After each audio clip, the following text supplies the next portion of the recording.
We are here at DreamHack Masters Malmö day 4, and it's kind of the day off for the teams and for us as well, kind of. But we are still here for an interview with NBK because I wanted to kind of continue from our conversation from Katowice, because there we kind of talked about your issues and like what you're going to do about them. And now you have kind of broken the curse of the last place finishes 3 times in a row, and now you are in the playoffs. So, going back to those issues, you were saying that there were like motivational issues as well. So do you think you've kind of been able to fix those? I think as of right now it's not 100% fixed, and it's going to be proved in the next 2 months pretty much, because we are using this event as a like our last bullet with our old game and our old game style, and so we're just coming here to give it all with what we had before. And after this tournament, we're just gonna start like as a new team, so like with new setups, new game plans, etc. And so we will see if those issues will be fixed in the next 2 months. It's just easy to be motivated for 5 days, and it's very easy to not be afterwards. So we don't have many tournaments coming up for the month and a half coming. And that's going to be the real test for us as a team, if we can sustain on the long run or not. So talking about those changes, obviously you don't want to give away too much, and it's still in the works. But is that gonna is Apex going to be used in a different way? Because now you do kind of rely on him. Whenever he does go off, you play really well. You tend to win. Like here, he's been pretty good at this event. So is he going to be? Is like the whole entry fragging idea of the team going to be a little change from now on? It's not going to be specific about the entry fragging, but obviously some players are going to change roles, and we're going to try to switch and mix things up. Especially on the T side, we're going to try to be more dynamic, using the map differently and how we want to work on the map in a very different way from what we're doing right now. It's obviously still in construction, so we're not 100% sure of exactly what we're going to do. But we already had some talks, Happy and myself, about how we're going to create the plans coming up for the next month. And so we roughly know what we want to do, and it's going to imply a lot of work. So we want to change a lot of things so we can start fresh as a new team and see whether we can do it or not. And yeah, it's gonna be a lot of work for everyone. And yeah, I can't say too much obviously, but we're gonna have changes with how we're gonna use the op. We're gonna have changes in the players working together and all that kind of stuff. So it's gonna change a lot for both CT and T side for us. But regarding Apex himself, we're gonna use him the same way, but we're just gonna support him in a different way regarding our whole game and how we approach it. You were talking about yourself and Happy talking about it, like what about the changing the play style. Is that you two just kind of behind the whole leading? How's that work right now? Because I know that Happy's kind of went back to calling, being the main caller. So how's that going to work from in the future in those 1.5 months?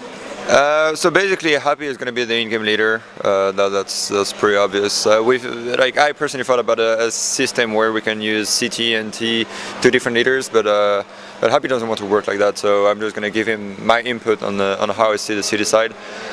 And then basically how we work as a team is that Happy is going to be the one creating the stuff exactly, and like he's going to be the final word and the final decision. And then we just give our input in how we see it. And so yeah, the 2 main builders of the meta game and how to approach on the super big picture are going to be Happy and myself. We always like to talk about it and know each other, how we think, and be on the same page. And then Apex has a lot of input, and Devil now, regarding the just like how to utilize stuff and strategies and stuff like that. And Kenys just has to focus on his op role and his own role, and so that's how we work as a team. And yeah, we kind of plan with Happy the big picture on how we're going to work, and it's going to be up to each and every player to do the work to be good individually in that new system. So that's the hierarchy we have in the game. And then while we're on the server and playing, Happy remains the big shot caller, and we just like give input if it's very, very precise, or we just trust Happy 100% into what he's going to call. So talking about Devil, obviously he's kind of still adjusting to the team. He's kind of been going through the rough patch since ever since joining. Is his role going to change a lot now that you know? Obviously that there's you still haven't had too much time with him, and obviously you still couldn't practice too much with him. So how is his role specifically going to change, or how has it improved throughout the last month and a half or something since you added him? First of all, I think there's a huge difference, for instance, now that Buddy has been picked up by G2 and Devil. First of all, there's a huge difference between the two pickups. Buddy has been put in a very comfortable situation where he has his positions, his role. And regarding Devil, when he was in LDLC White, he was the main creator of the game. And now we're trying to put him more in a support kind of role where he has to play for the others. And so his role is not going to be to put the big numbers. He's just going to be a good team player and a good supportive player in every aspect of the game. And so that's something that, first of all, people misunderstand why we picked up Devil, because we want him to be more on that role. So it's obviously very hard to go from a very high action-paced kind of game style that he had with LDLC White to a very more passive and just a supportive role that we want him to play. So it's going to take for him a lot of time to adapt. But we're very confident that he can do it, absolutely. And yeah, as you said, we didn't have a lot of practice, all in all. It's like we got him, and then I was in-game leader at that time, and so then we changed things with Happy coming up. And so it changed several times with like not even a month of practice, of actual practice. And now we have the time to make him go better again. We have some plans on like having him into our gaming house and having one player at a time coming to the gaming house with him to like teach him and get things running faster. So we have plans, we have ideas on how to make him improve faster. But yeah, we definitely don't plan on changing anything. He changes his role. Obviously, everyone is going to change their roles. But we want to continue like that, and we are pretty convinced that if everyone does the work, that we're gonna be back to a great level and achieve good things. So talking about the gaming house that you mentioned, are you gonna stay there for the whole next month and a half, as you said, what you're gonna have, or have you kind of learned from that? I guess from the Titan times where you've kind of you weren't really that good after that point. Yeah, no, I think the gaming house so far for most of the teams is not very efficient. I think the right way to use the gaming houses would be to have each players have their own apartments, and having the one office where players just meet up during the evening and play there. To me, that's the next thing we're going to try, at least with Envy, to use that the best way possible. But no, we're not going to boot camp anymore, to be fair. We had two very bad experiences with this team, and so we think that if we work enough online, it's good for us. Just like Fnatic have been doing, they've never boot camped, don't have a gaming house, and they're making it work very well. So yeah, we think there are different ways to adapt into practice, and so we just thought about it regarding the fact of just Devil, trying to make him have more impact and understand more the role we want him to use. That was the only way we thought about using the gaming house and what we have at the moment. So talking about mainly about Tempo Storm from the group stage, you met them twice. First you lost to them, I think 16-14. What have you learned from that first game into the decider? What do you think? I just think that we had we played very poorly on the city side on the very first map against on Kabul, and they capitalized on everything we made wrong. So we thought more of, we made the mistake of playing bad, and they just played a good game and beat us there. So that's mainly what we took from that game. And then coming up on the best of three against them, we know that they still lack of experience. They're a young team, and so we just try to come into the game very hot and very just pressuring them all the time. And I think that's what we managed to do pretty good. But yeah, like as I said, they're just lack of experience. They're a very young team. They're like a young Luminosity roster, pretty much. So they have talent, they have the spirit, and they seem to be working very, very hard. And yeah, they just need more time, and it's really a shame that we don't see them in more competitions, especially the ones held in America, with a lot of spots, because they definitely deserve their place and they're playing very good. So Yeah, we played them in Katowice, they surprised us. We played them first map, they surprised us, and then on the best of three we just came more pressuring, with more, like just playing our game with more confidence and trying to just smother them by being left, right, center and pressuring them, and I think it worked pretty good. How much have you thought about Kenys? Because I know that you kind of said before the game that you were gonna kind of take the op away from him, and he was rifling quite a lot more compared to what his previous style was. So what was the thinking behind putting him on a rifle more than the op? So first, it will depend on the maps. On the T side, he will always remain the main opper because it's a more aggressive kind of op style that you need. And just the game style that Happy is putting in place is made more for 5 AKs when you have when you want to swarm a site very fast and you know, that very explosive game style. That's what we need. So having an op will often slow the pace down and then be less effective. So that's the reasoning behind that sometimes. And then the problem we have in our team is that we have too many aggressive players. And if you want to have aggressive operas, you need passive riflers. So like for instance in Fnatic. And the problem with our team is that we have a very, very aggressive sniper, and we have aggressive players like Apex or Happy that are super aggressive in game, and that's the problem we have right now. Because when it works, it's great, like it's very efficient. But if it doesn't work, we have nothing to rely on, and then we just get demolished pretty much. And so that's what we want to do on the future. We want to work more on just roles, and it doesn't really matter who has the op or not, because if you have an operator that can place himself well and just have people coming to the crosser, you don't need to be a world-class famous operator to just hit those shots. And so it would feel more a team to have like setups with a passive operator and just let them being aggressive, whether they have a rifle or an op, and being able to rely on like a passive person that will like conclude the rounds if it's a 3-on-3, or just if there is a mistake that has been done in like a T that is like overextending, then these persons can just punish him very easily.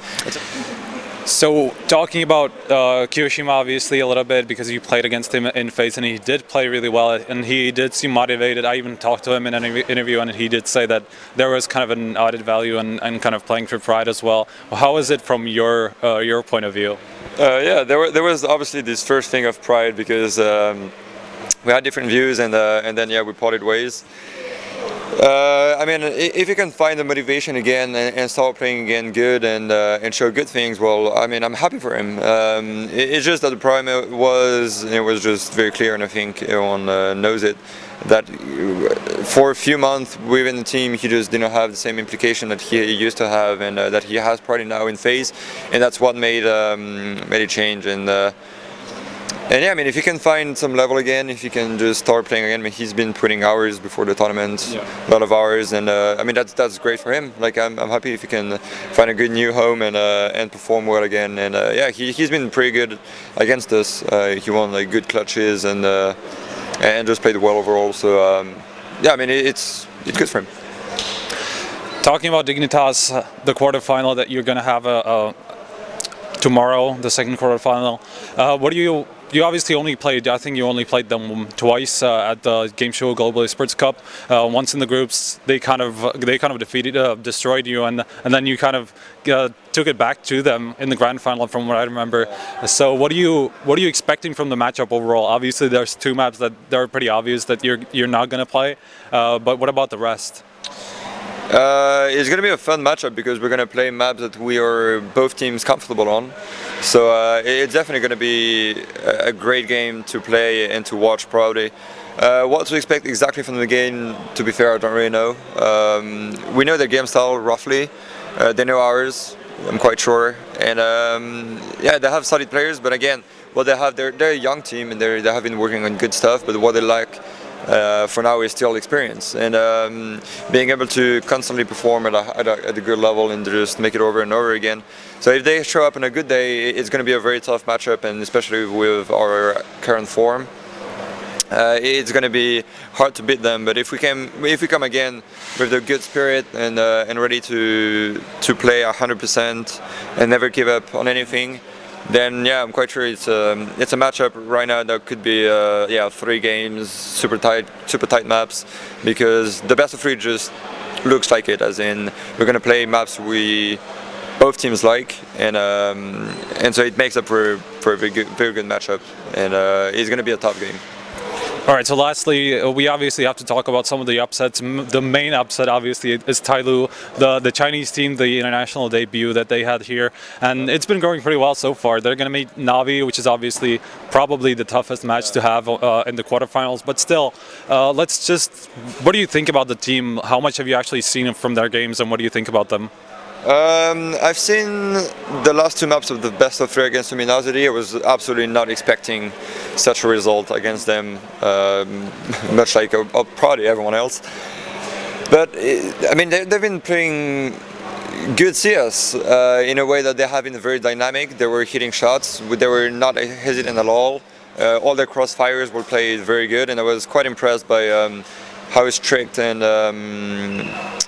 how much knowledge they had on how to hold bomb sites the best ways, and on how to never hesitate. And yeah, it seemed like they have almost everything planned. Like, yeah, if we go to a bomb site, we just never stop. If they come here, then we have that thing planned, etc., etc. So that was quite cool to watch. To be fair, that Inferno map was very surprising.